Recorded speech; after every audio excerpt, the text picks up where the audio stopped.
Here we go. It's the final day of the Democratic National Convention, and today the man who gave Hillary Clinton a run for her money in the primary race stopped by to say thanks to the Michigan delegation. 24-hour News 8 political reporter Rick Albin was with the Michigan Democrats as Bernie Sanders spoke with them this morning. Rick? You know, for a guy who lost the nomination, he is still kind of a rock star in Democratic circles. In fact, delegates from 4 states waited more than an hour to hear from the guy who says he started a political revolution.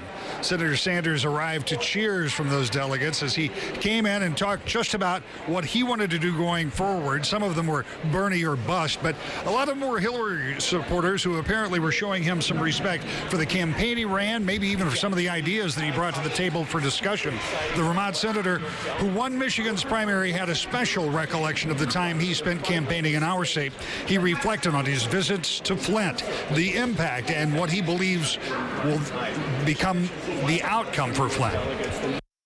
To my friends from Michigan, I visited you, and I was in Flint.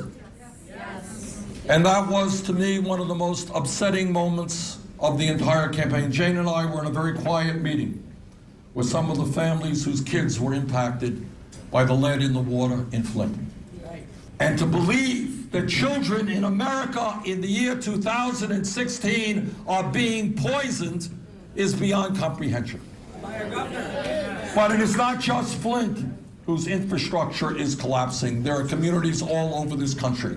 And now in the Democratic platform, because of your work, we're going to spend hundreds of billions of dollars creating millions of jobs, rebuilding that crumbling infrastructure. For Senator Sanders, the revolution will continue, he says, but for most of these Democrats, they will try to elect Hillary Clinton president of the United States as she takes on Donald Trump and the Republicans this fall in what could be, almost certainly will be, one of the most contentious presidential races we've seen in a very long time. And tonight at 6 o'clock, a member of Camp Clinton, former Governor Jennifer Granholm, talks about her real concerns about the perception of Hillary Clinton and why she thinks that's wrong. We're live in Philadelphia. I'm Rick Albin, 24-hour News 8. Yeah, we're trying to break some of those perceptions, certainly with that speech tonight. Okay, Rick, we will talk with you coming up at 5:30 as well. Thank you, sir.